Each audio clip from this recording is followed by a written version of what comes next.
Good evening and welcome to the January 23rd, 2023 regular meeting of the Weaverville Town Council. Thanks for being here. And before we get started, do we have an audience online this evening? We do? Okay. Thank you. You have to remind me not to forget them if you would. Thank you. So I want to bring to attention about conflicts of interest. It's the duty of the mayor and every town council member to avoid both conflicts of interest and appearances of conflicts. And I just want to point out that we do have one conflict from Councilman Chase for the item number D under item D in 7D, the 480 Reams Creek Road. So he will not be voting on that particular item. You'll have had an opportunity to review tonight's agenda. I wanted to let you know that there is one adjustment to the agenda. Item 7C, the 171 Monticello Road annexation and conditional zoning requests. The developers asked that to be pulled as they tried to prepare to make sure that they have the full funding for 100% affordable housing. So we'll be removing that item from the agenda tonight. Can I have an approval to accept the agenda as written with that one deletion? So moved. Thank you. All in favor, say aye. Aye. Aye. Any opposed? Thank you. Next is our consent agenda. Town Manager Coffey, would you go through the consent agenda items? Thank you, Mr. Mayor. Good evening to all of you.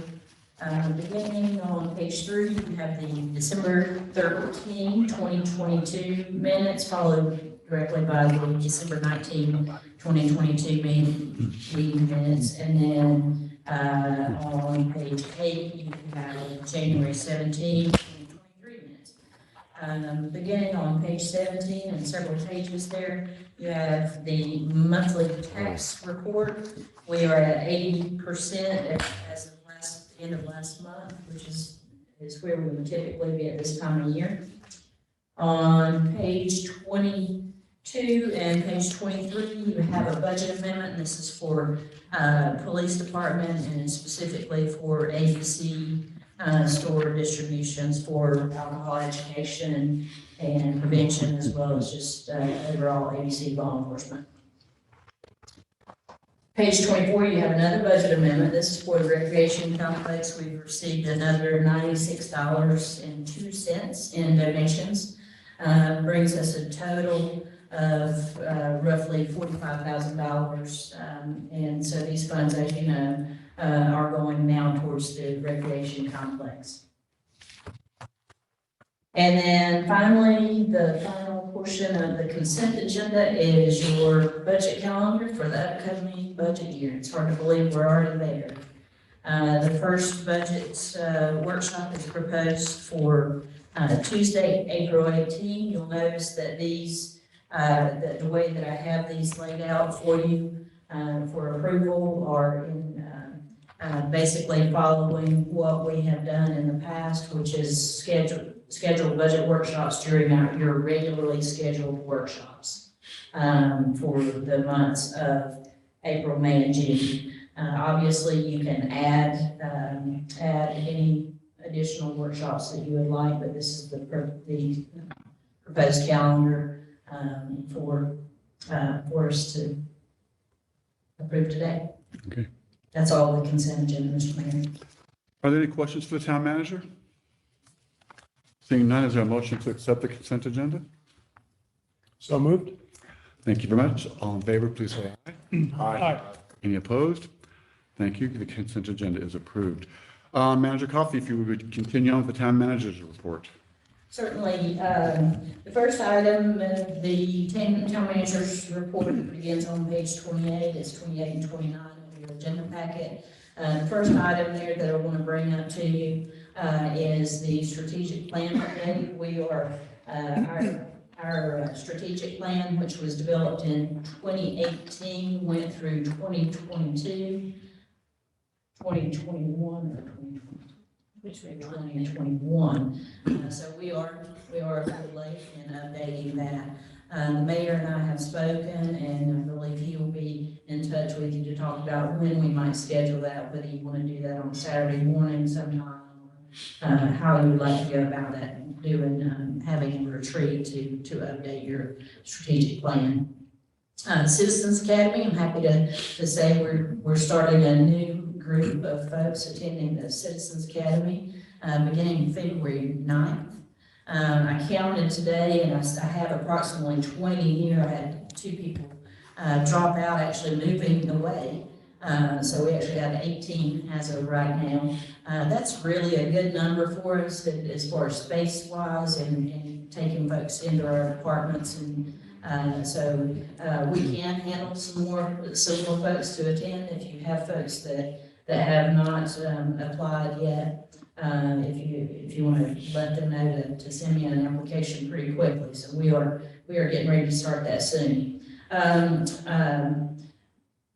Miss Grace has been working behind us here. She's been working on coming up with some proposals to greatly improve our website presence, and she was going to begin that process here very soon. We're working with a company, but she is going to be our primary point of contact on that, and so I'm excited to see what she brings forward with our website. I'm also excited to announce that our police chief Davis, has given a proposal, and I've approved it, and the ABC board has given a positive nod for the use of ABC funds, which, as you know, you see them just about on just about every agenda for a budget amendment.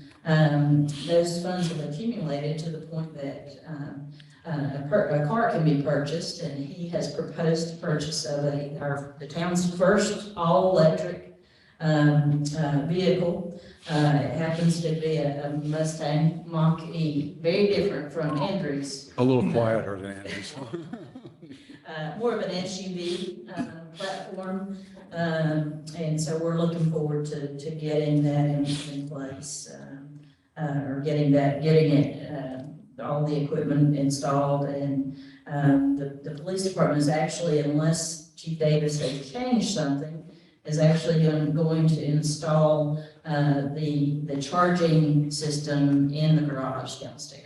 Inside, So I can't charge my That's Mustang. correct. That's correct. I don't think it has what you need to charge yours capable.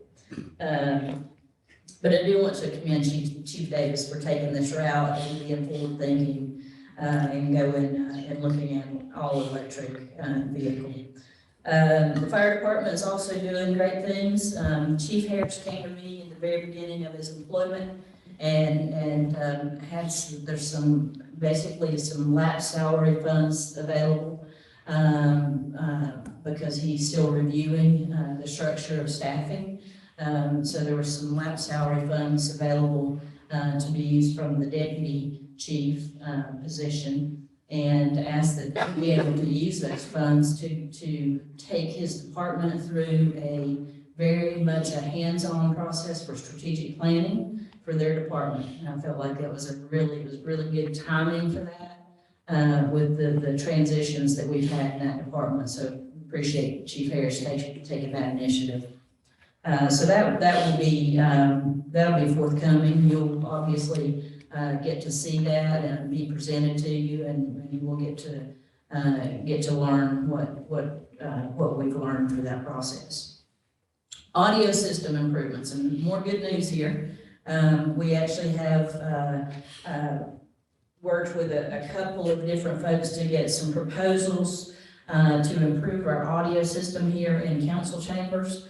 The last step of that process will be one more visit tomorrow by TSA Choice, who has given us a proposal to go ahead and do an overhaul of all of our wiring, a simplification of our current master box, which is back here to my right behind me. And so I should have a formal quote and be able to sign that tomorrow.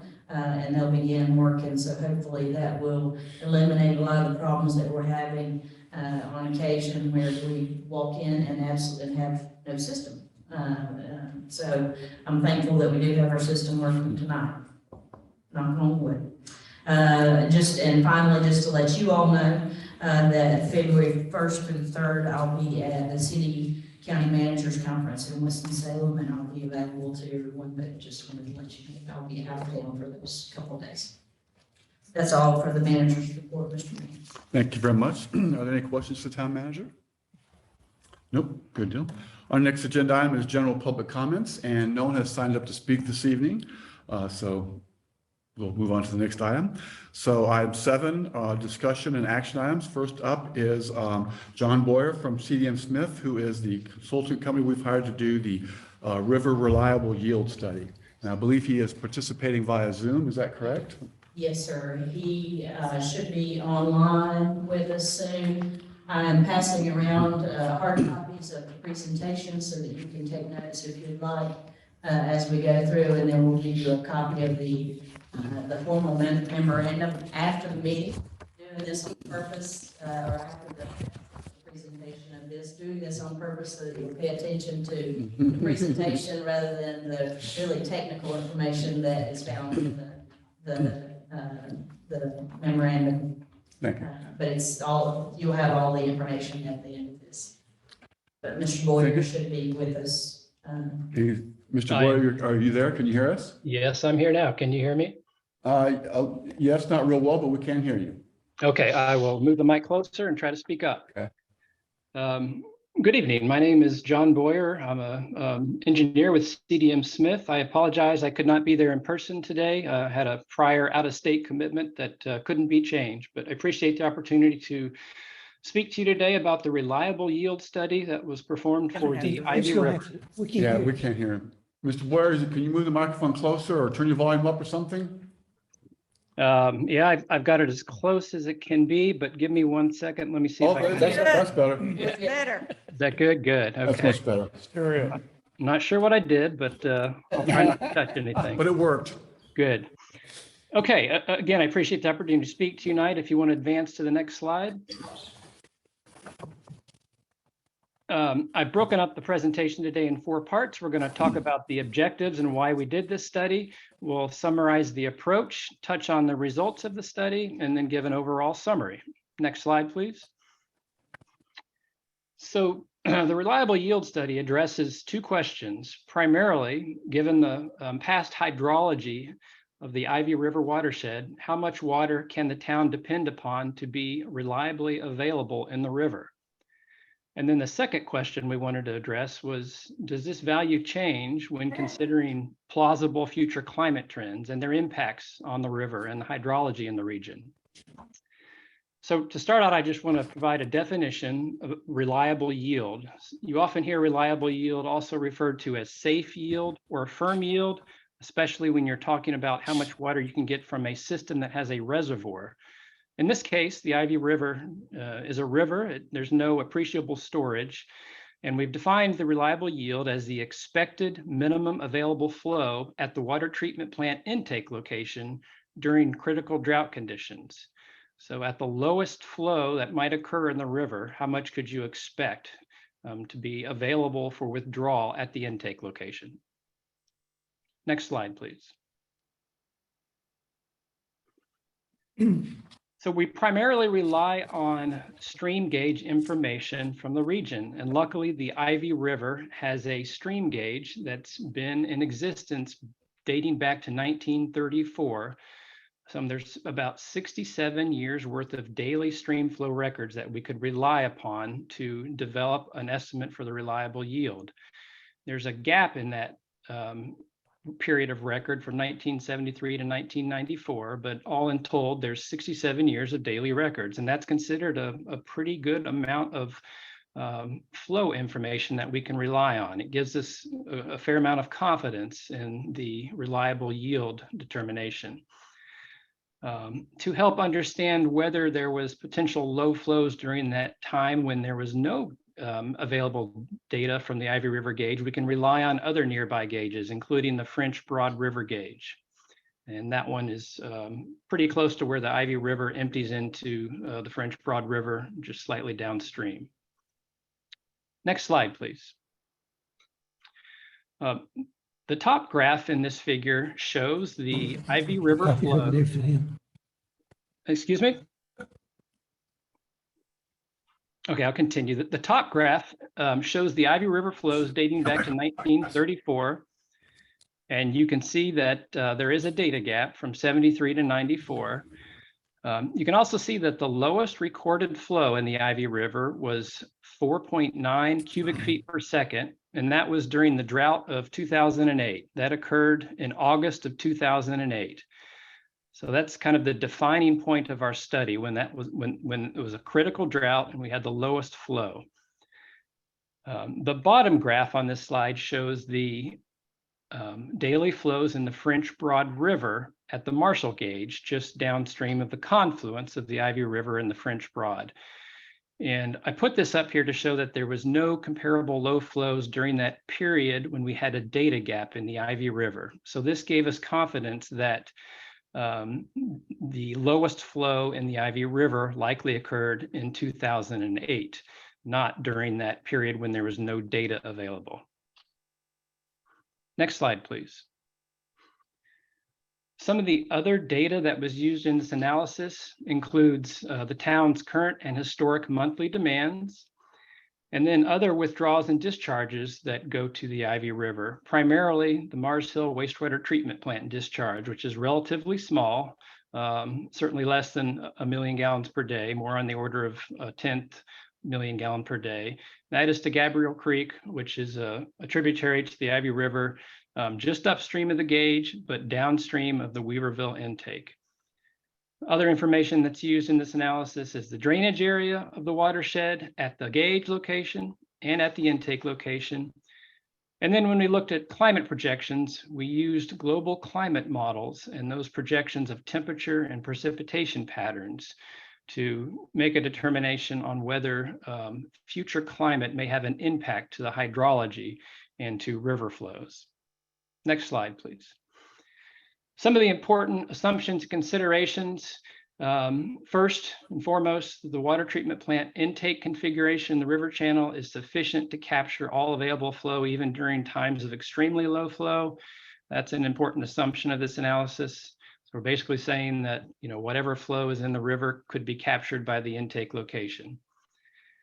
Some other considerations include the fact that there's really no appreciable storage in the river or offstream. This is kind of a run-of-river withdrawal, and it doesn't include storage that might be provided by a reservoir or an off-stream impoundment. It's also important to remember that the town has a water shortage response plan, and that plan includes measures that can be employed to reduce water usage during drought periods. It's also important to remember that the town has a water system interconnection with Mars Hill, both to receive and provide water during an emergency. And that's important to consider when we look at the percent reliability, which we'll talk about in a minute. And then finally, the town has been given approval dating back some time for a continuous 4 million gallons per day withdrawal from the Ivy River. And that 4 million gallons per day amount was based on the results of an in-stream flow study. Next slide, please. So the key component in this analysis is estimating what the flows are at the location of the water treatment plant intake. Now, as I mentioned before, there's good flow records 9 miles downstream at the Ivy River gauge near Marshall. But what we want to do in this analysis is transpose those flows upstream 9 miles to where the gauge is, where the intake is, and make an estimate as to what the flows are at that location. To do that, we develop a simple model using a modeling tool called the Simplified Water Allocation Model that we've used for many different planning studies.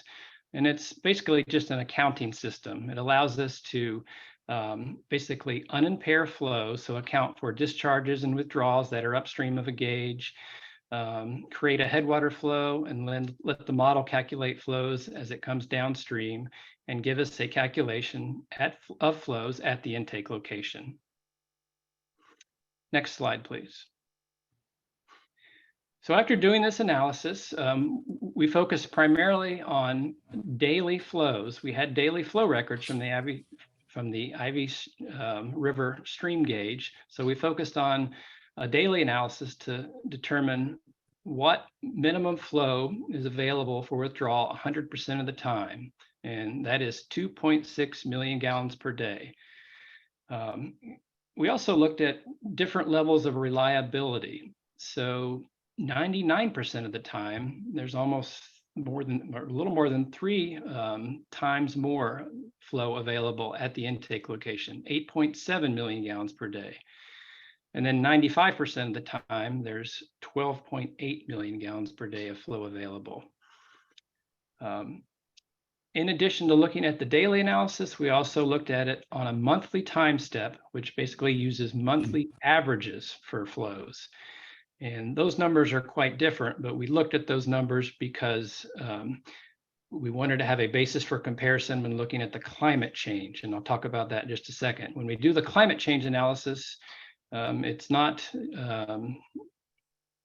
you can't really do it on a daily time step. You have to do it on monthly or larger time steps. So that's why we also did this on a monthly approach, a monthly time step.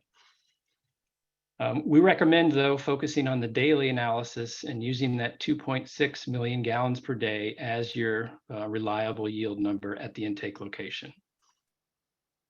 Next slide, please. So I mentioned we also incorporated a suite of global climate models to determine what future impacts might be to the Ivy River hydrology and to flows in the river. And we focused on the year 2070, about 50 years from now. So without going into too much detail, what we did is download a suite of climate temperature and precipitation projections from these models and use a standard method that's used by the Bureau of Rec and others to ensemble these models, basically to put them all together and determine differences or deltas in temperature and precipitation, and then how that might affect hydrology and runoff to the Ivy River. The 2 graphs that you're looking at here are the suite of over 76 or so different model projections for temperature on the left and precipitation on the right. And the one thing I want to point out, and generally that everybody knows, is that temperatures are predicted to rise. And you can see that in this graph. Pretty much all of the models agree that temperatures will generally rise. Precipitation is much more difficult to predict, but it does show a slight potential increase in precipitation as well. Next slide, please. So after completing this analysis, we found that there would be very small, almost negligible impact based on the climate projections for year 2070. So on the 2 slides back, we showed 8.8 MGD as the reliable yield using the monthly time step that was available 100% of the time.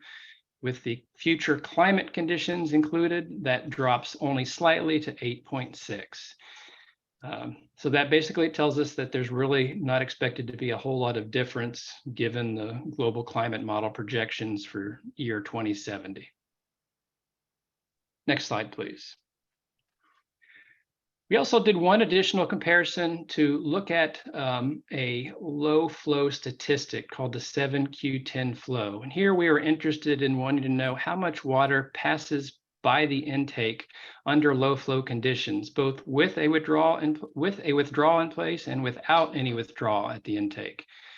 The 7Q10, as I mentioned, is a common low flow statistic that represents the lowest 7-day average flow that occurs once every 10 years. And we can calculate that. We calculated that as 11.4 cubic feet per second, or about 7.4 million gallons per day at the intake. The United States Geological Survey has also done calculations, and they came up with a very similar number. They actually calculated a range, and the middle of their range was very similar to what we calculated, somewhere around 12 CFS. So when you compare the withdrawals or no withdrawal at the intake to the 7Q10, you can see that with no withdrawal at the intake, the 7Q10 passes downstream, or that flow, 11.4 CFS, passes downstream 99.6% of the time. And When you take 50% of the 7Q10 or 5.7 CFS with no withdrawal, 100% of the time, you get at least 5.7 CFS passing downstream. When you add in a 2.5 MGD withdrawal or a 3 million gallons per day constant withdrawal, then you can see that the percentages decrease slightly. The whole point of this, though, is that even with a 3 million gallons per day withdrawal, there's very negligible impact to the low flow statistics. Generally, there's always an amount of flow that passes downstream, and the withdrawal at the intake really does not impact the frequency at which that flow decreases. Next slide, please. So in summary, the reliable yield of the Ivy River at the water treatment plant intake is 2.6 million gallons per day. That occurred on one day over that 67 years period of record. The town could reliably withdraw up to 8.7 million gallons per day from the intake 99% of the time, or 12.8 million gallons per day 95% of the time. If you withdraw an average of 2.5 million gallons per day or a constant 3 million gallons per day, then there'd be minimal impact on the low flow patterns in the Ivy River. And then finally, accounting for projected climate change impacts, those impacts to reliable yield are expected to be very small based on the industry standard application of these global climate models. That's the end of the presentation. Happy to address any questions that you have. Thank you, sir. Members of the council, what questions do you have for Mr. Boyer?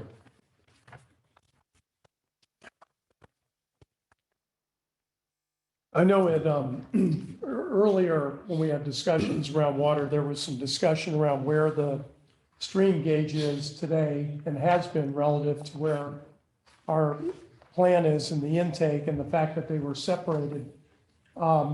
And I know you were using that as part of the analysis. Does that make a difference, or is that a factor here? Well, the closer the stream gauge is to the plant, the less uncertainty there would be in the flow calculations. However, I should say that, you know, just being nine miles downstream, it's pretty close. So we have, you know, fairly good certainty with regard to our estimated flows at the intake location because of the proximity of the stream gauge. Mr. Boyer, on slide number 9, where you're comparing daily analysis compared to monthly analysis, could you explain a little more? I'm not quite sure I fully understood myself. Sure. The monthly analysis uses average monthly flows. So you could imagine that during any one month, you may have 2 or 3 days of really low flow, and then you get a rain event and the flow jumps up, you know, 10-fold or 100-fold. So the monthly analysis inherently is going to have much higher flow averages. And that's looking at the 2008 flows when we saw the lowest flow is a good example of that. There was a few days where flows dropped appreciably low, and then there was a rain event and flows jumped up by, you know, an order of magnitude or more. So again, the only reason really we looked at the monthly analysis in this instance was so that we could compare to the climate change. In some instances, monthly analysis is useful if you have off-stream storage or you have a online or on-stream reservoir, because then you have some buffering capacity and monthly averages may be more appropriate. In this case, though, there is no appreciable amount of storage, so we tend to focus on the daily analysis, not on the monthly analysis. Thank you. Quick question, Dale. What are we taking out of the Ivy right now? Millions of gallons a day, approximately. It runs around about a half a million gallon a day right now. Okay. For a little less, for more than that. Yeah. Yep. Yeah. That's my brain. That's what I thought, if I remember right. So that I appreciate you pointing that out, and that I think we discussed that in our little group. And there's logic to that you can't store. So, you know, you got a big rain day, it goes down the river. It doesn't go into the intake because we're not pulling it anyways. Out of curiosity then, at the gauge, so we've got your daily analysis MGD at 100%, 2.6. Do you have the data on what it is at the gauge, 9 miles down the river? 9 miles down the river at the gauge, at the lowest flow, it was 4.9 CFS. And my next question was gonna be, how many tributaries are in between the two? Because that could count, but it's also taking our water out, right? So it's not getting down to that gauge because we're pulling out 500,000. Is there logic to that? I'm sorry, say that again. I wasn't following your question. So the flow down at the gauge, 9 miles down the river, am I comparing 2.6 to 4.9? Is that a fair comparison?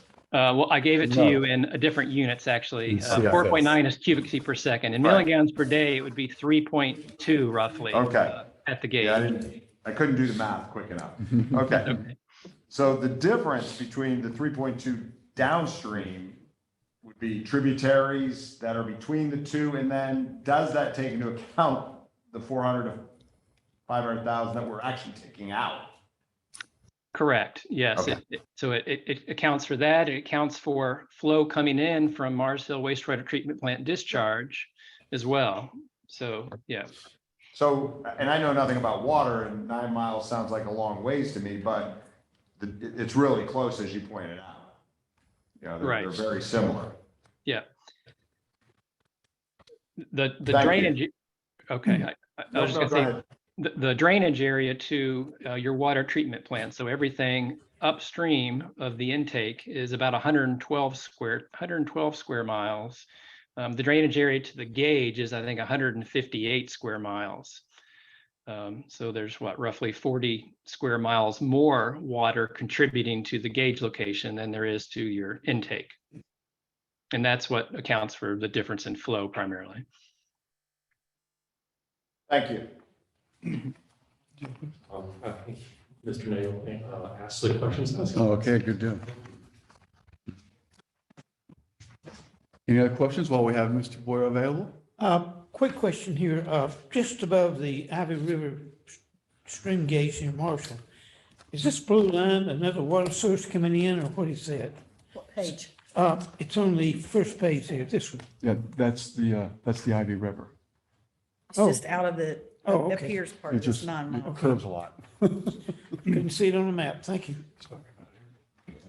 It's a bad, yeah. It's not to scale either, and just make sure you are aware of that. It's not to scale. No, I know that. Any other questions for Mr. Boyer? Any other questions from the staff for Mr. Boyer? So the two documents, the executive summary, this is really the summary of the executive summary, right? That's correct. Okay, cool. That's correct. That is the It's the leisure technical read. memorandum that we paid to have done. Okay, That's correct. And then the summary is information pulled directly from that technical memorandum. okay, thank you.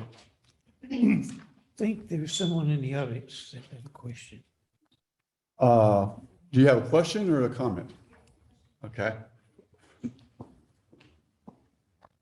Hi, my name is Maria Rosenblum. I work at the high school up in Marshall High and Flaxen High. And I had a question about the downstream gauge. You mentioned that the low flow in million gallons per day was 3 million gallons per day.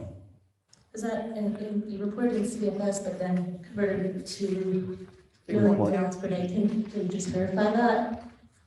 I think you just mentioned that. Yeah, yes, I think the lowest flow recorded was in August of 2008 of 4.9 cubic feet per second, which I believe is roughly 3.2 million gallons per day. And so there's approval to remove 4 million gallons per day, 9 miles upstream at the intake location. How does that work?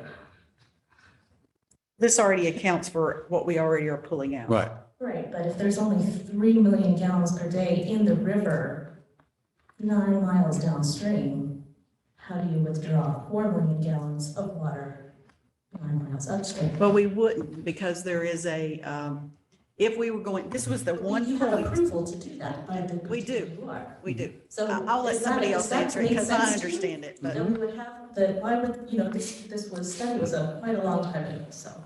No, Mr. this Boyer, is a brand new study. Mr. Boyer, can you address her question at all? I might be able to shed a little bit of a light on it. The study that was done where the state said that a continuous 4 million gallons per day could be removed was based on an in-stream flow study. And typically those look at impacts to aquatic ecology and fish life. And they come up with a reasonable number to generally protect ecology.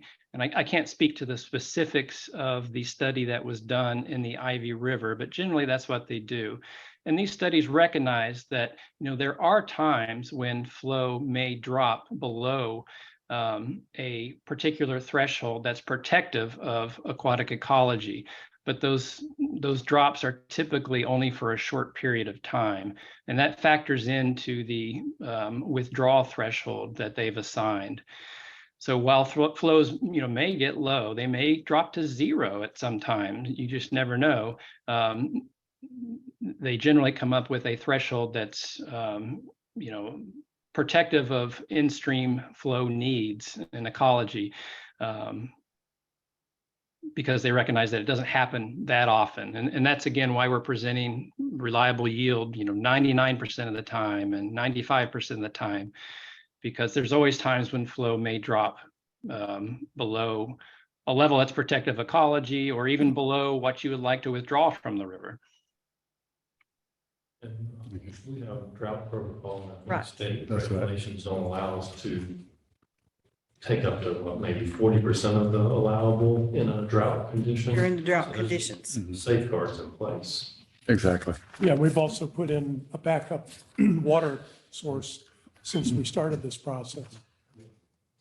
Mr. Mayor, this agenda item was not marked as a public comment. It was not. portion, But we do have a person online. Excuse the pun, since we've opened up the floodgates. Mr. Bowen, go ahead. Thank you very much. I think this question might have just been answered, but I was trying to understand the relationship between the reliable yield and the actual flow in the river. I know there's not a set percentage. We can't say, well, we can take 10%, we can take 20%. But if I read the details in this report, am I going to see where that ecologically significant flow rate enters in? What was that part of the calculation in determining the reliable yield? The ecological significance was not addressed in this. The reliable yield study merely looks at the available water at the point of withdrawal. So with reliable yield, we could conceivably at some point be withdrawing 90% of the water in the river. Is that feasible? Certainly, it all depends on what you're withdrawing and what the flow conditions are in the river. But I think as has been mentioned, during drought periods, especially critical extreme droughts, when flow drops very low, the town has a drought response plan in place, which calls for mandatory or voluntary reductions to decrease that amount of demand and try to leave some flow in the river. I understand. So the reliable yield then is really another way of saying how much water is there, and it's not a way of saying how much water can we actually safely take out consistently. It's about the total amount of water at the intake site. Correct. Yes. Got it. Thank you. Mm-hmm. Right, so can I speak, Mr. Mayor, since I like to speak? So yeah, I think it's been pointed out that study was done a long time ago, okay? So that, that's your state tax dollars hard at work or not at work. So the way I see this is 95% of the time, the flow is 12.8 million. If I'm reading daily analysis of the millions of gallons per day, is 12.8. Yes.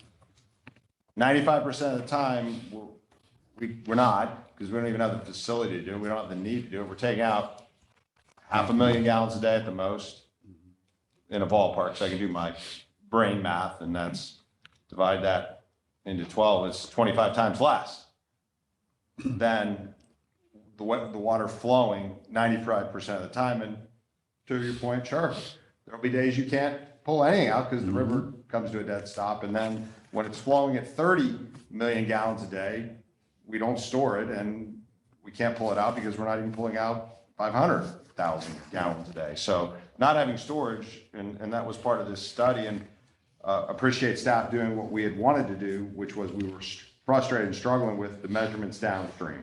9 miles, that was a lot of the talking points for last year, all the tributaries and all that, to go what analytically is happening where we actually take it out. So I commend you, the mayor and Selena and staff to getting this accomplished to let us know. And yeah, as a society, you have to make the decision, do I ever want to pull out more than the 1,000th year flood day? Well, yeah, yes, some people will go, no, I don't want to do that. Some people go, yeah, it's every 1,000 years we'll have no water.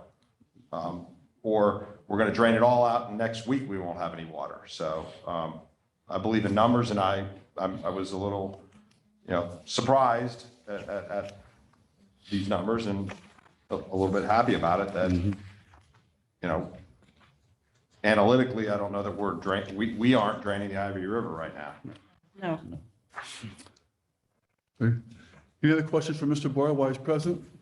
Mr. Boyle, thank you very much for this thorough study, and I would not be surprised if we do come up with questions later, and I hope you'll be willing to listen to them if we do. Sure, happy to. Thank you for your time. Thank you very much. So the next item is our Economic Development Advisory Committee update, but I do not see Phil Barnard here, so I think he has forgotten.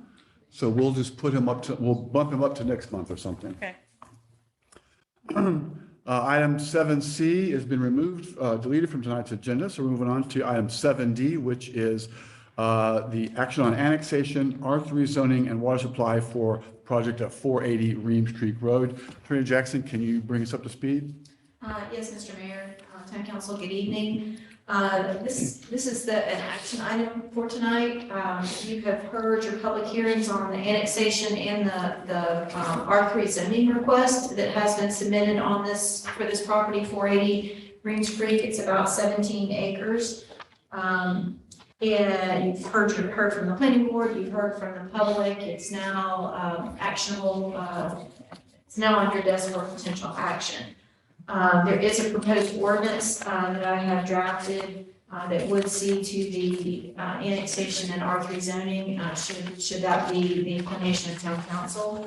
I would also remind council that you do have a water request, which is for a water line extension and a commitment that would serve the 139 possible units on this property. As Mr. Pennell, your public works director, has indicated to you previously in an email dated December 12th, he has found that at this time there is sufficient capacity within the town's water system to serve this project as requested. Would ask if there are any questions of staff before moving forward. If you're ready, at whatever point you're ready to move forward and are inclined to approve these requests, there is an ordinance attached and a proposed motion on your cover sheet. So we've talked about this project for a few times. Are there any questions that the council members have of the attorney? No? I would entertain someone making a motion then. I'll make that motion. I move that we adopt the annexation ordinance which provides for initial zoning of R3 as presented and approve related waterline extensions and commitment requests. Thank you very much. All those in favor, please say aye. Aye. Aye. Any opposed? Motion passes. Thank you very much. Next item up tonight is 7E, a water system update. And I'm going to let town manager take off on this one. Thank you, Mr. Mayor. I thought you were taking on this one. But we will go ahead and skip over just to give you a very quick overview of the action plan that you approved back in June. just to give you an idea of where we are, where we stand with those projects. And I apologize, we just realized today that that far right column cut off some words, but we'll make it through that. So the first step was the implementation of water supply system resiliency improvements as soon as possible. As you all know, we submitted an application for funds from the state drinking water revolving state drinking water revolving, that fund. We did not get the approval on that first application, so we resubmitted. We should be finding out about that in February. I believe they are scheduling the agenda. I heard from Weaverville folks today that they're scheduling on the agenda for approval at the state level to start having those meetings and identifying the winners of these awards. We have, though, however, gone through the process of working with Withers Ravenel to develop a new agreement to be used in case we do not get the funds. And we would be ready to bring that back to you at next month's meeting. If we've heard that we indeed did not get those funds. We would move to bring that forward to you. I think the resiliency is very important. I think we can see very locally at another jurisdiction very close to us how resiliency in our water system is very important. And so staff will be bringing that back to you next month to consider if we don't get those funds. And then, of course, also some of the other actions we've taken with interconnectivity would also affect that decision. That's right. And so I'll hit some of those. Number two, develop the more conservation-minded water rate structure. This is pending. Obviously, staff has been waiting on you to make some decisions about some of these other things, and we are going through and checking things off the list. So that is pending. We will come back to that though, and we do have some proposals on folks that can work with us. But we also, the staff has some thoughts and resources that we might take a look at as well. So number three, also we are waiting, Mayor, I don't know if you have anything else to add. This is with regard to the town of Marshall and working with them. That's really related to the resolution. Right. So you all recall last year that we had talked with Marshall, Mars Hill, and Madison County about this plan. They all seemed agreeable to that, so they asked us to put together a proposal. Which we did, and we sent that to them on the 1st of January and asked them to get back to us. I heard from the town of Marshall just day before yesterday, and they said that unfortunately they'd had some kind of technical snafu in their town and had not received emails, but they had them forwarded to them by the Madison County folks, and they said they would get back to me by next week. I indicated that I would be at the Land to Sky meeting, which is this Wednesday, and they will probably be there as well. So hopefully on Wednesday, we will have a better understanding. But the good news is, what the proposal that we presented to them was basically in exchange for getting their support and getting grant state funding for our water plant expansion, that we would in turn sell water to Marshall and Mars Hill at production cost plus 10%. And so no one complained. I think that's a good sign. So as a way of affirming our commitment to the regional approach, at least, not necessarily regionalization, but regional approach, Attorney Jackson developed a resolution that we would ask that you approve it tonight. It simply says that we want to work with these other municipalities, Mars Hill, Marshall, and to develop a system that is mutually beneficial for all. And so we would ask that you approve that. If you would like to make that motion now, that's fine, or we can continue to go through the action plan. I'm just going to take care of that now. Has anyone ever had an opportunity to read the resolution? It's on page 58. You have read it? Good deal. If so, I'd entertain a motion to approve the resolution. I'll make that motion. Thank you, sir. All those in favor, please say aye. Aye. Any opposed? Opposed? Motion passes. Thank you. Go ahead, Town Manager.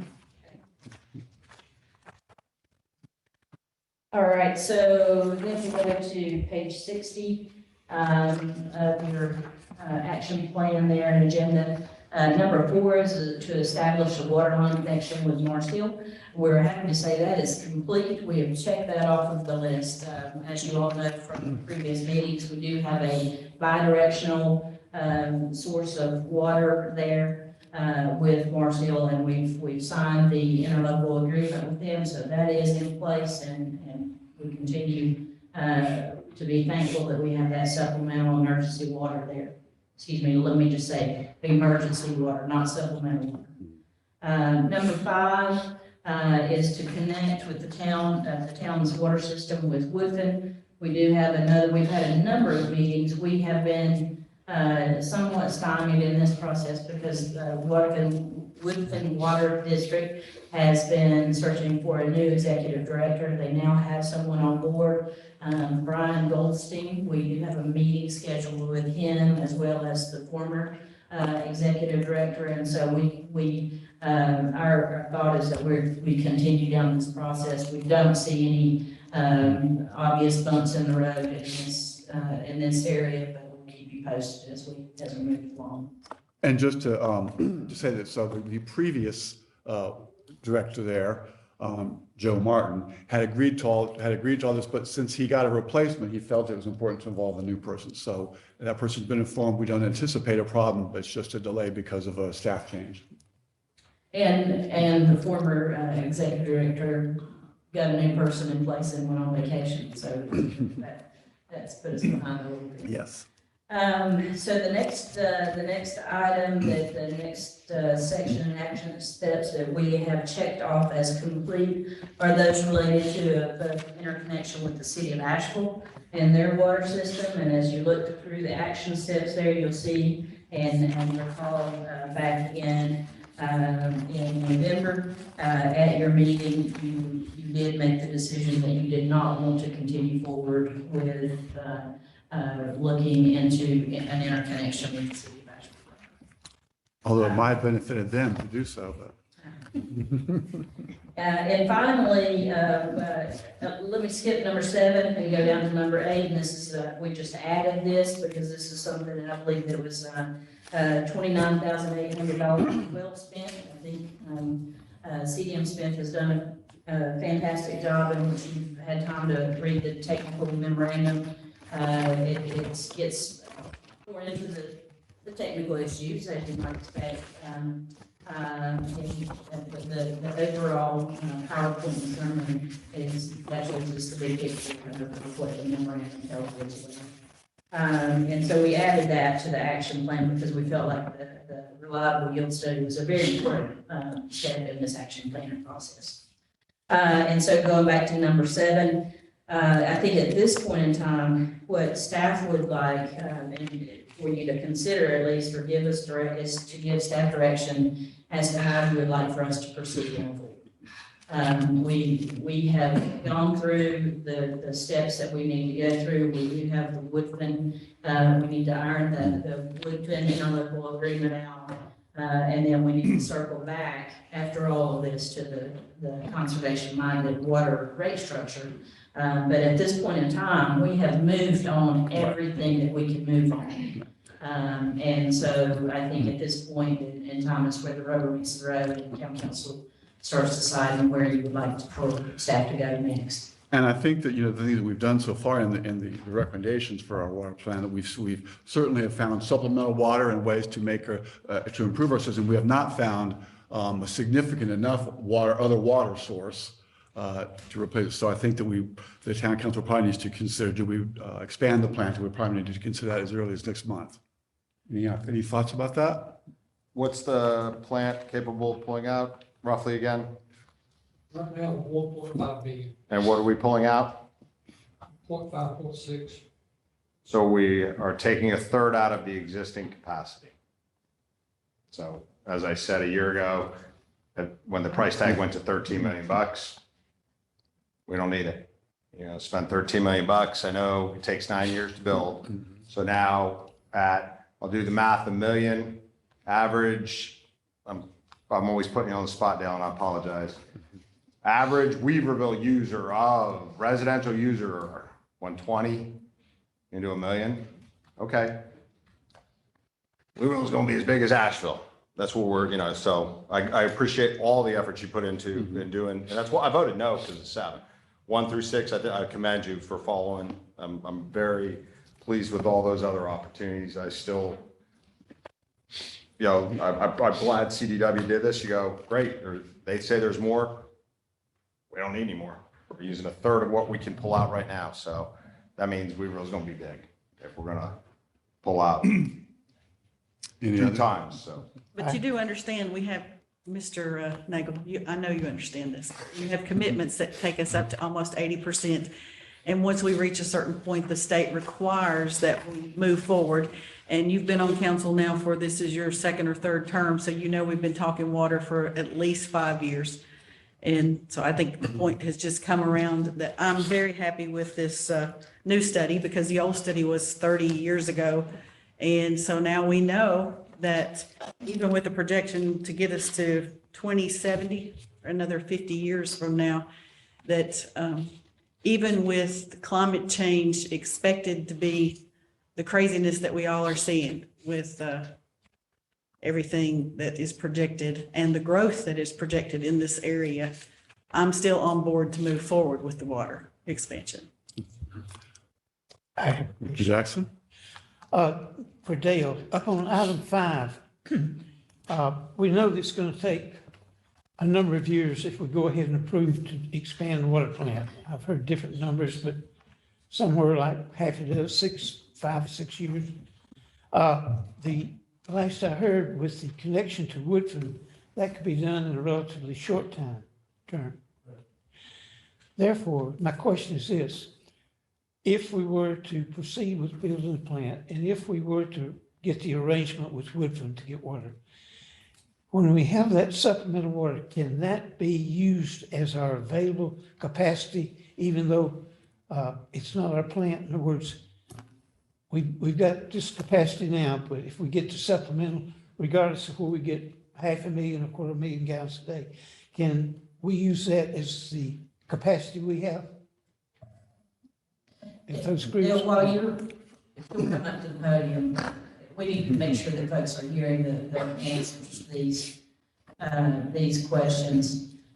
And one thing I want to interject, as you might be surprised by, Mr. Pennell, is that, correct me if I'm wrong, but the water that Woodfin would be forwarding along to us would be their other half of the city of Asheville water. Correct? Is that correct? I would say, let me put it a different way. They are already beyond their production capacity. So to give us extra water means they're going to have to buy water from Asheville to do so. That is correct. That's a better way to ask the question.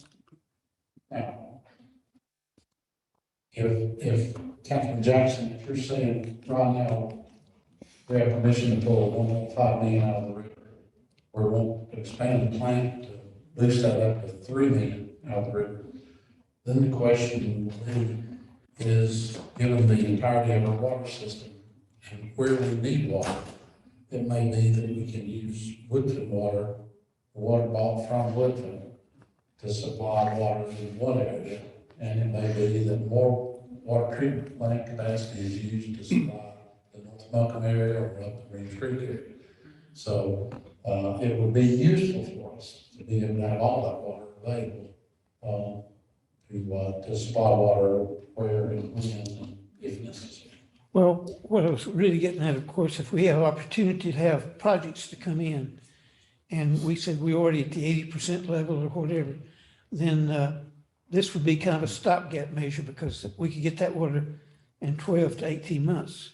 That's very true, because So can we use that with the bogey, in other words, where we drop it down to only 70% or 65? that's correct. Okay. if we're at 70% and we're supposed to be 80% making a decision on what to do, if we make a decision before we reach that, then we're well ahead of the 90% number that we have, that we cannot furnish additional water beyond that. By including the water from Woodford. Thank you. So, we'll do the math again. 80% it uses the 400 gallons a day. Okay, so one way to get below 80% is stop approving projects. When they come on board, it goes down to their actual yield, then we approve another one. So you're correct. If we have a lot of projects in the queue that are using 400 gallons a day that aren't finished yet, then, and Doug and I might have been the only ones on council when this originally started, and we were like, oh my God, the sky is falling. But we were using your predecessor, those other numbers, and I sure didn't understand it back then, and don't understand what I'm voting on, to go, oh, okay. So I agree with you. We got to stay below 70, we got to stay below 80. But one way to do this, don't approve another project, which we just approved one. I voted for it. I think the Rings Creek's a good project. So that's going to go into the queue at 400 gallons a day times 134. But when they actually finish, it'll be 4 times less the water. So, and I greatly appreciate every time you were presenting that, you finally succumbed. If you want to put with me much longer, you would point that out. And I am grateful that you continued to do that. So I do and only 2 terms, not 3. A term limit and myself. So we won't be 3 terms. No, and I can but- sit out there and criticize. But Andrew, one point, when the developers come in, they want to go ahead and know where it stands on the project. They don't want to wait until some other developer comes in. So you can't just say, well, this will be finished in 2 years and then we'll do this and then. They're not Yeah, you gonna- can. Well. You can. You can. You can say no. Just say no, man. You're losing. Have you seen the Duke Power deforestation of Aiken Road? Come by my house and look I have. I at the drove by yesterday. deforestation of Aiken Road. What'd they say to my father-in-law? We ain't gonna cut down many trees? Yeah, right. But it doesn't affect our water capacity though. Any other questions or comments? I have a question, just to make sure that I understand it. So if we were to interconnect with Woodfin and have an agreement with them, that's slightly different from the one we have from Mars Hill, because Mars Hill's just emergency and Woodfin would be, Supplemental. yes, supplemental. Doesn't that agreement, isn't it written in such a way that we pay for that whether we actually use that or not, or is it a fee? That's what I thought. We actually have not. I We know, have but not- that's the way it's written if we were to go for it. Well, We don't maybe. know. We don't know yet. That agreement has not been written. We've talked about writing it in a number of ways, but and that is obviously one of them. Attorney Jackson, do you want to respond to that? I might have it confused So with the Asheville. city of Asheville does Asheville did. require that. Asheville did that. That very large, Monthly fee. capacity reservation fee. I can't remember exactly what they call that. And it's my understanding in the talks with Woodfin, that they are not really inclined to, carry on that model, that they're much more interested in, just selling us water as we need it. Okay, So I don't think that there may be something, but not a large fee that, like what we saw with City of Asheville. okay, that would be good. And if I could add, and that could change when their City of Asheville agreement is redone. It could change, and Woodfin Water may at that point in time decide that it's in their best interest to charge us something. Yeah. Right, so if they, Patrick pointed out, somebody pointed out, really to get water from Woodfin, it might actually come from Asheville. And if Woodfin has to sign an agreement they're paying no matter what, to Catherine's point, then Woodfin would be morons to not pass that through. And just to remind folks, so Woodfin has a 25-year deal cut with Asheville, but they're 20 or 21 years into that. So presumably some much higher costs are probably coming their way in a couple of years. So it's going to renew Yeah. it for you. That's been renewed in like 2029, I thought. Is it I 29? was thinking 2029, Oh. but you might be right. I could be wrong, but anyway, the Okay, point is their rates are not guaranteed that much longer. I think where I'm at on this, you know, there's a lot of balls in the air, but that's a good thing. A year ago, we only had one ball in the air, right? So if you put this whole thing in perspective, thanks to staff and the engineering firms, we've taken a lot of the risk out of the discussion. We've identified backup plans. And now it gets down to kind of a timing, capital investment, when you have to do something, because we do have backups, and that's a good thing. I would like to see if it's possible, it's really kind of a cash flow exercise where, okay, if we push and expand, and I do believe we are the de facto water source for the north end of the county, so it's not a question of, in my mind, if we expand it, but when. It could be, to Andrew's point, it could be way off in the future safely, or it could be less than that, but we've got supplemental backups. So I'd like to see us develop a kind of a cash flow. Here's door number one, door number two.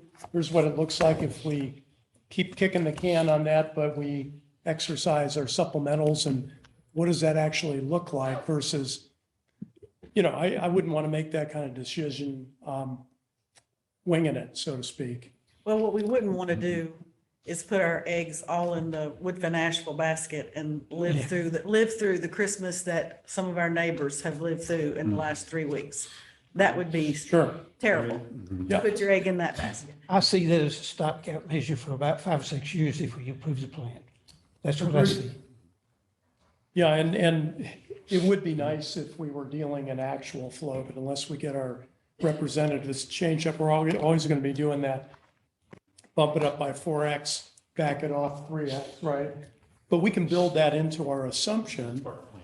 Yeah, so we, you know, I think with some certainty, we could develop a model to say, hey, it makes sense to do this within 2 years to agree to do it, or next week, or whatever it is. But, and our you know, the costs right now are still very high on building. So I wouldn't want to, you know, vote to do it next week, just me. So one question I have is, by having the emergency water from Hill, supplemental water from Woodfin, does that give us an opportunity to actually do some plant repairs and not have to worry about production as much? I know we had some tank issues coming up. The basin. I think either Mr. Pennell or Mr. Wilson probably should come to the podium and answer those questions. Or maybe both of them come to the podium. One thing that, while they're making their way, they're trying to decide, you go. They're pointing I heard, fingers at I each heard her other. say both you guys get up there. Right.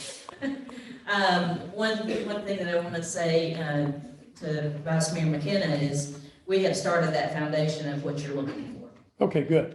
In fact, we're about as far as we can go with it, with regard to anticipating growth.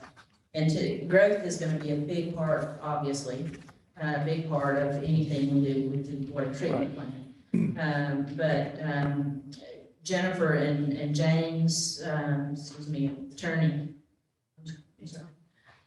staff, spent a good bit of time looking at planning, looking at growth in planning, looking at our water fund revenue, looking at potential grant funding, regional partnerships, looked at amortization schedules of where we are. Looked at growth area 1, growth area 2, what we might expect in those areas. And I think what I would propose is that we bring that back to, unless you want to have that further discussion tonight, and they can take you through it.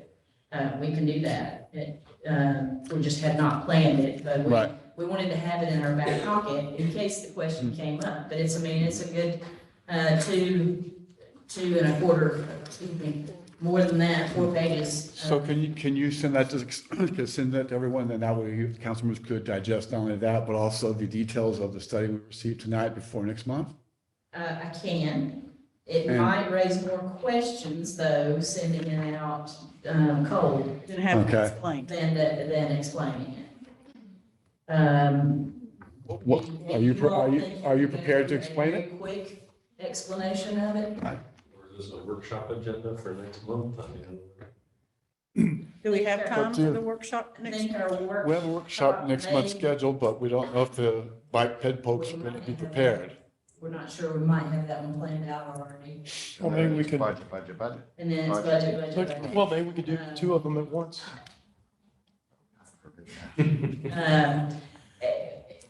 I am gonna accept that job title of multitasking, Mr. Mayor. I don't know if I think both of them we need ample time for both of them. I don't know that we want to put both on one agenda. I would rather, if we have time tonight, if If you all council was prepared, if you all available, prepared to go through it tonight, do so. then I would say. Can we order pizza?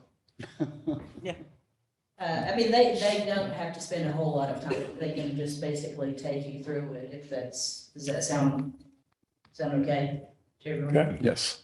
One thing I think I will, and I'll end and let these gentlemen do what they do well, is to say that I think the past and every day is showing us that prices are not gonna go down. Right. We're not gonna see a drop in building materials. It is not gonna happen. And I think we can very assuredly say that if we wait, the price only goes up. We've actually asked that question of Withers Ravenel and the opportunities that we've had to speak with them on these type of issues. And because of all of the grant funding, federal and state grant funding that's out there right now, there's a glut of projects out there. And so they're of the firm opinion that again, those prices are probably not gonna, the demand for those products and it's just gonna keep those prices elevated in the next 5 years. Unfortunately.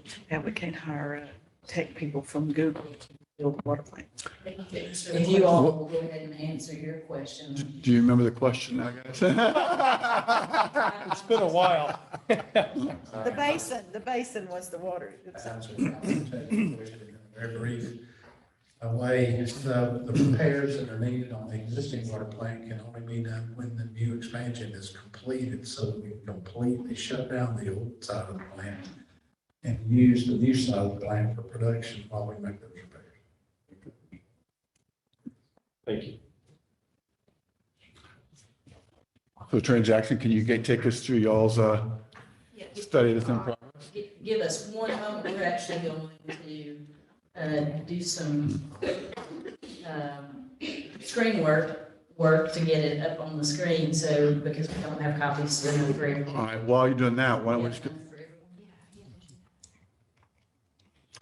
if you don't want, if you need to get prepared, we can go on to the next item. There it is. So we're gonna be in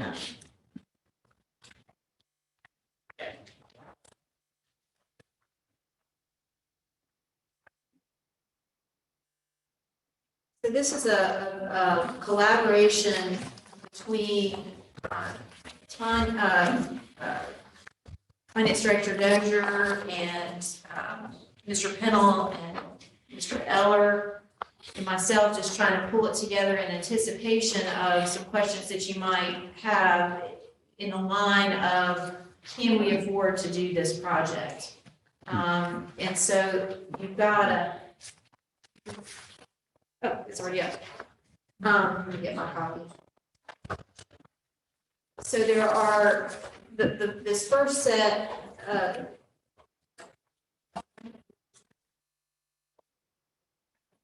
I'd say the two of you, maybe, okay.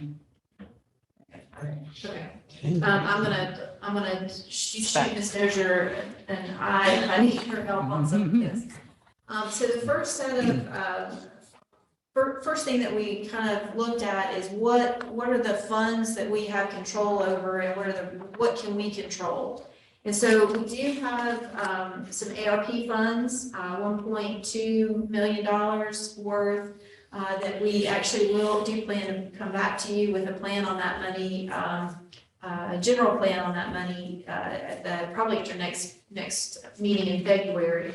But theoretically, you've got over $1.2 million that could, of those funds that can be put into this project. What you're gonna hear staff say is that we think the best idea is to do that indirectly as opposed to directly, which again is a conversation for next month. Within your water fund, Ms. Dozier thinks that $3.7 million could fairly easily be taken out of that fund and applied to this capital project, leaving $1 million in reservation. Meaning we don't want to bring that account down to zero, but 3.7 is in there that could be pulled out of that. You do have some funds in your capital water fund, capital reserve fund that has been set aside for this very type project. And then also in your general fund balance, if you, while reserving what you by policy have agreed to, which is at least that 40% reservation, that still is almost $2.3 million. So when all of that gets added up, it's $7.66 million that could be pulled out of accounts to be put towards this project. And excuse me, the 40% reservation per policy, That was your, that was pre all of us except, Right. Councilman Jackson. It's a 40% debt service, Okay. target. As you recall, local government commission requires us to maintain 8% of our annual operating and, savings for fund balance. But this council many years ago decided that it would prefer to go with that 40% as opposed to that 8%. So that is reserving that amount in the account, Right. and then this is what would be extra. So the other things that we thought might be valuable to consider is what is the additional revenue and how can more revenue, how does that work? And there are two different components to it. One is the water revenue that is your growth in customer base. I'm gonna come back to that. But you also have additional water revenue as a result of water rate increases. We do anticipate that with some decisions that we think town council is getting ready to make in the next coming months, it should set us up to be able to get a meaningful water rate study in the next fiscal year. So that study would be planned for FY '24. Right now, we're operating on a pretty dated water rate study that was done by Denny Martin several years ago, and we're still, the increases that you see, the town manager recommend every year at budget time, that's off of that water rate study. And so again, it needs to be increased. Also, we are currently in the process of studying the water system development fees.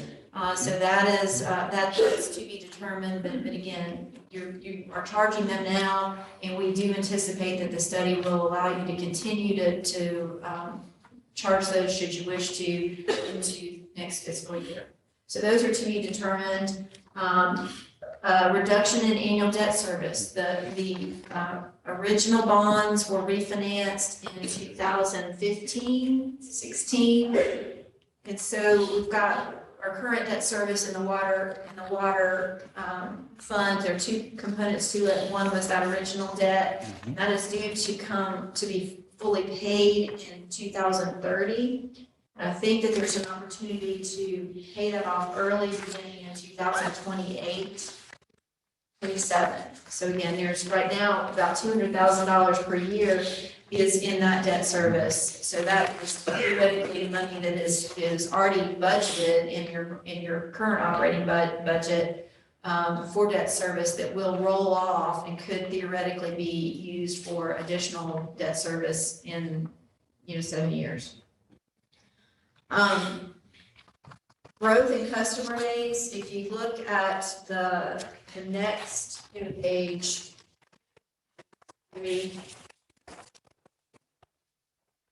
I'm just going to go over the summary on this. You've got some pretty detailed estimates on this.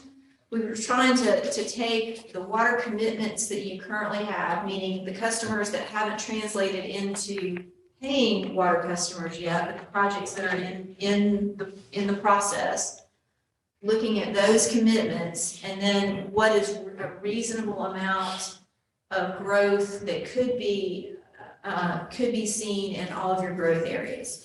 And when we did these, we were all very careful to try to be as conservative minded as possible so that we don't overestimate that growth. Now, understand, all of this is just projections, but I think that there was a really good reason for every item that's been put on this page.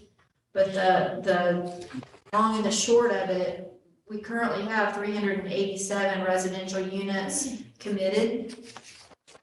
We're seeing that there's about 1,466 that are either almost to the commitment stage. For instance, 480 that was approved tonight, 480 Reeves Creek, that's shown on here is in the growth area. That was just approved tonight, so that would go from the growth projections up to committed. So that's an example.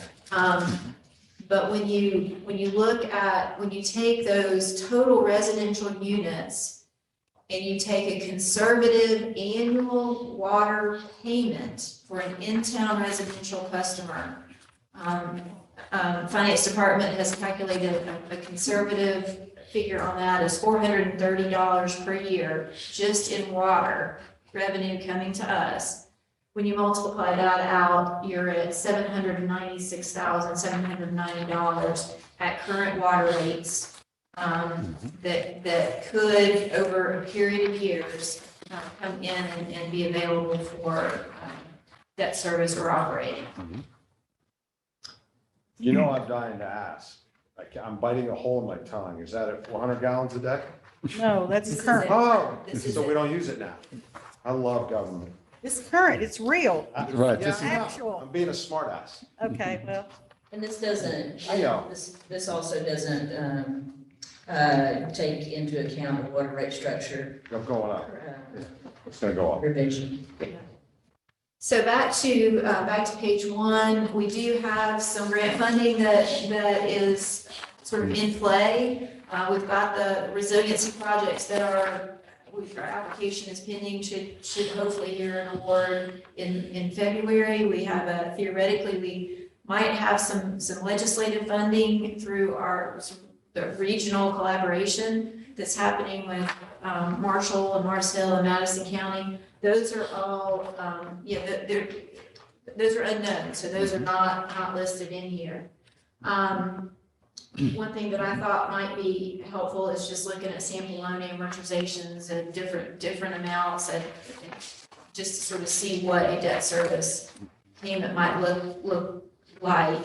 Although we are a long way away from putting together any kind of financing plan or program for this type of thing, because there are just way too many unknowns, but we thought that it might be helpful.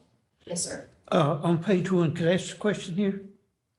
On the additional water revenue, is that gross or net? I mean, where, the 796,000. That is in addition to the revenue that you're currently receiving. But you're talking about funding, so you have water production cost.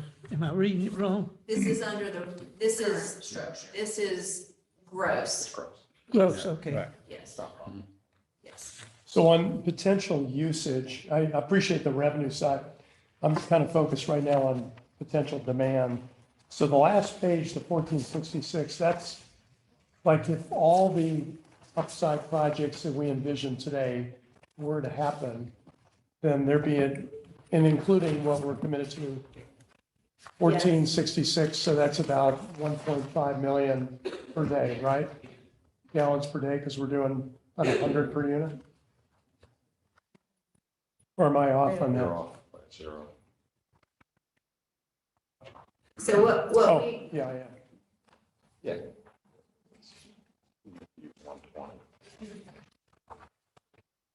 I think you're right, Jeff.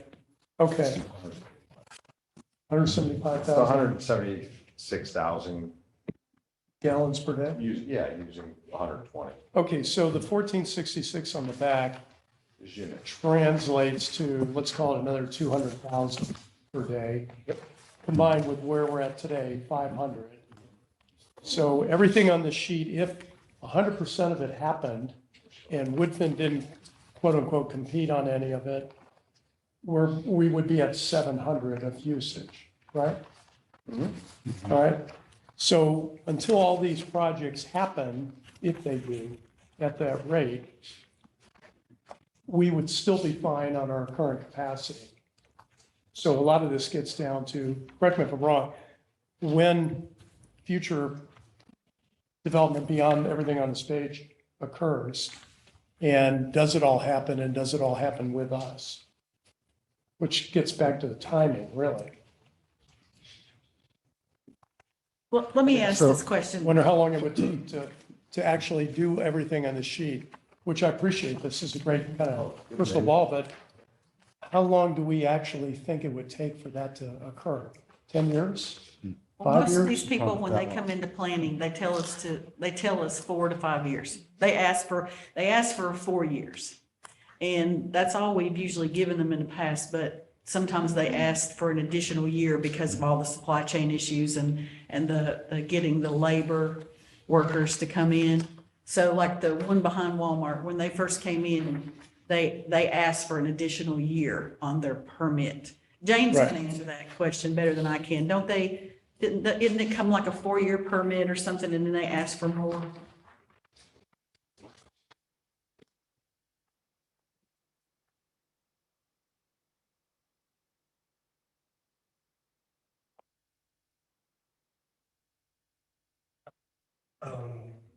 Tim, to clarify your question, Councilmember Cordell, you speaking of Northbridge Commons Town between Monticello and the rear of Walmart, just to get everyone oriented. I don't recall if we put any sunset language into their conditional district that governs the property. What's a little more common is we have requests for extensions on water allocations. But as far as a traditional subdivision, we now require that infrastructure be installed within 18 months of preliminary plat approval. I don't know if that answers your question or not. And then how long did it take for the 3 different apartment? Let's just hypothetically, because this help answers the question I think Jeff's saying, how long does it take to come online? So Hawthorne came online 100% after how long? I know, this is all. You or Dale know that, and then Holston, and now Reserve is finally coming online. I think it really depends on the complications of the permitting process. What comes to mind is Palisades and Greens Creek, which is at the intersection of Merriman and Bankstown. They experienced a tremendous amount of difficulty related to the water system, trying to attach to our system while also keeping everyone else in water. And so, customized over Mr. Fennell as well, they had somewhere in the neighborhood of a 2-year process to make sure that they could attach water lines and keep everyone else in water before they started building anything. If I can answer your question as cleanly as possible, the Hawthorne or Weaverville, which was the first complex on Monticello Road, took them about 2 years from when they broke ground to the issuance of COs for people to occupy the apartments. 2 years. So that's half of what I was thinking in Foster. Yes. Because I was thinking some of the developments asked for 4 years. I was thinking what the guy behind. Great Little Retreat, it did take 4 or 5. That was the first one of those apartment They were complexes. the first one approved and the last one completed. So I think to Catherine's point and maybe Jeff's question, on your growth projections, 42 acre parcel, type R, possible units 168. Is anything in the queue on that? Is that in the queue? Or is that us going maybe? Sorry, I've arrived at the podium without the paper. I'll ask for assistance from Attorney See Jackson. the scrolls for you. I think. Growth area 1. You can't scroll. Oh, the scroller's up there. Here, you can have my piece of paper. Growth area 1. Scrollers up there. That's all I'm at, I think, I think that's just Yeah. mathematical, it's a possibility. right, it's not in the queue right now. That parcel is not in the queue. So you could put- There's been active conversations about that parcel for as long as I've been here. I Right. agree. So that's all, that was kind of, we apologize for talking. So you can add the Andrew Nagel, Elizabeth Conrad, Grace Conrad, Bernie, 100 acres at R12. Like that, and that's, I think, in your infill. I could build on our property. So that's, we're not planning on it. I could do it tomorrow. So that 1,466 are not projects other than the Monticello one that not all of them are projects in the queue. The Monticello project, the 480 Rings Creek, the outdoor drive,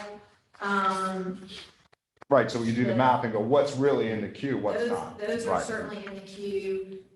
Interestingly, the 107 acre parcel in the I-26 corridor on Silverwood Farm Road, that has been a recent real estate transaction where Reese Lasher has picked that up for, I don't know, $2 million. He certainly has plans for it, so again, we felt like that was worth putting in there. And I will say that when we were calculating units, we used 4 per acre to go on the low end of the density, but it could come in higher. And I appreciate that. What I'm looking for is kind of a back of the napkin, top end number of what's the maximum stuff that could happen in our area. Some of it's just, just throwing a dart, and some of it is in the queue.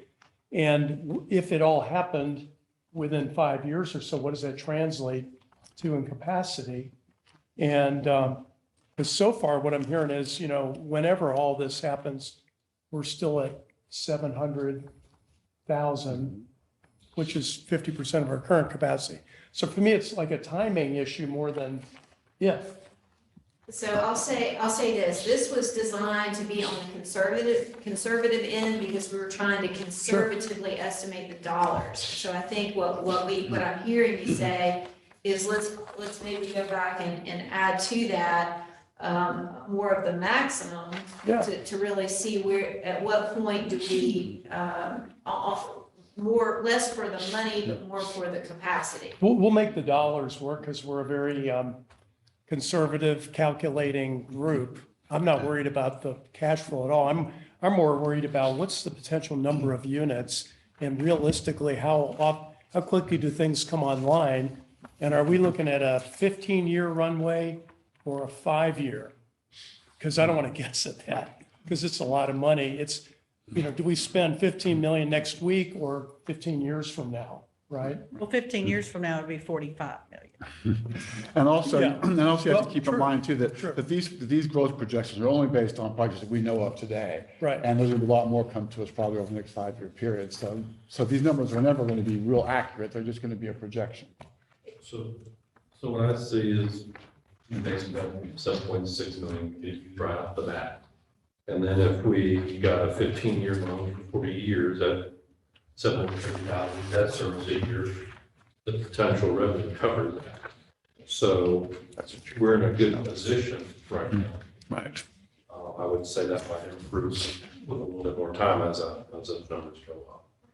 And that does not include any increases to your system development fees, those other pots or other revenue sources. We just need to do it before we get to whatever 7.6 is. $2.2 million in cost. This analysis also, I should note, does not include really any commercial. As you might imagine, commercial could be very wide varying, is a really low water user, could be a really high water user. So we just took that out of the equation and just to know what we, sort of historically where our growth has really been, and also it's easier to calculate. And if we were to get lucky enough to get a medical facility that had beds in it, Absolutely. the federal requirement for so many gallons of water per bed per, room is higher than you think.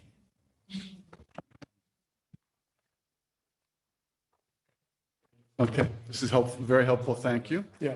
Any other questions regarding the the new document about our projected future. We appreciate you putting that together. No, I know it was rough. Yeah. Yeah. Thank you. Okay, so then we will proceed to item 7F, which is our quarterly report from the planning department. Mr. Eller?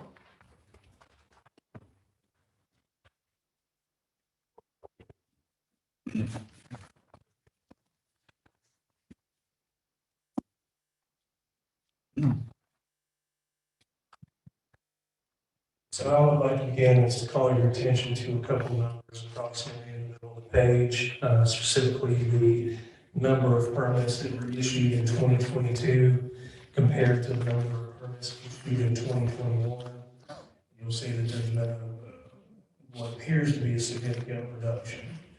So what I'd like to do is take this opportunity to tell a story of how zoning permits are issued, which is they are issued to the project and the property, not necessarily the unit.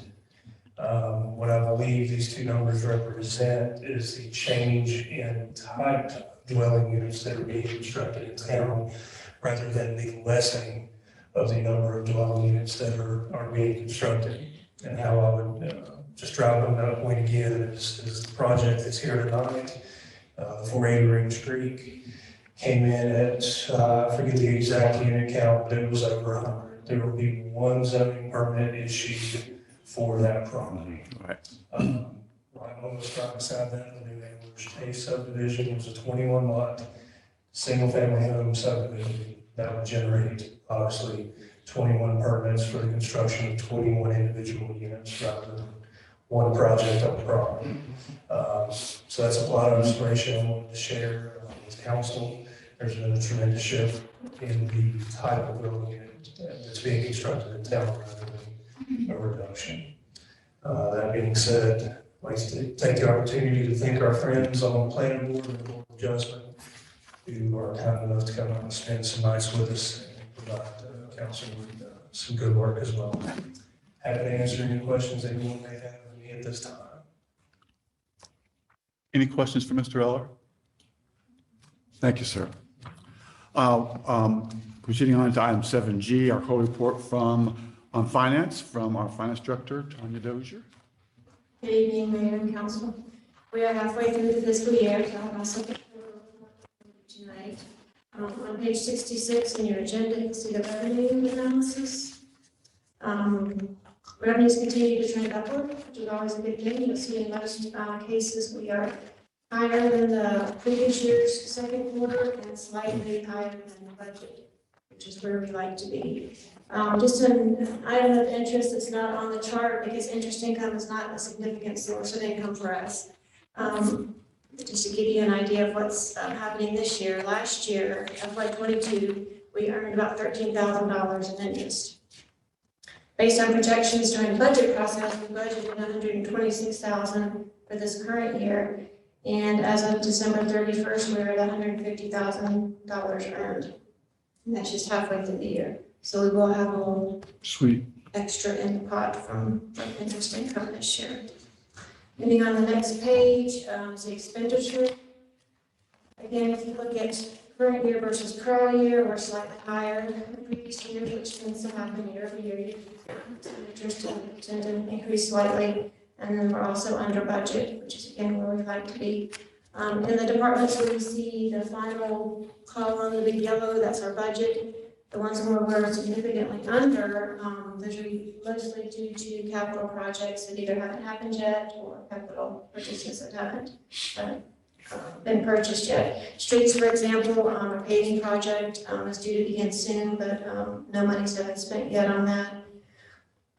Water production, we did budget what we're now calling the resiliency project, the 2 generators and the chlorine conversion. That is budgeted. That's why the budget column is so high there. And that is all dependent on the grant funding. We're waiting to see if we receive that next month. After that, you've got the detail on pages 68 through 77. Skipping ahead to page 78, on your 2 capital project funds, we've got the recreation complex and the water treatment plant expansion project. Nothing has changed in those two projects since last month. No funds have been spent, as well as in the ARP grant fund on the last page. Again, nothing has changed there. No changes. Any questions? Any questions for the finance director? Thank you very much. We do need to have a closed session this evening to consult with our attorney. And attorney, would you like to give us the correct language for that? To go into closed session, a motion could read to go into closed session as allowed by North Carolina General Statute, Section 143-318.11A3, in order to consult with the town attorney in order to preserve the attorney-client privilege, which is hereby acknowledged. Okay. So moved. Thank you very much. All in favor, say aye. Aye. Any opposed? Opposed? Okay, we're going to go into closed session then. Thank you very much. See you in a few minutes in the conference room.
You know, just put a colon slack in the face. No, you don't want to slap me in the face.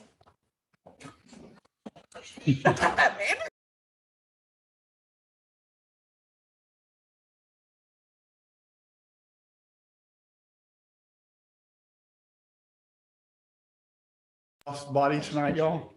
Okay, good. No. Hearing none, we're adjourned. Well, I have a big announcement.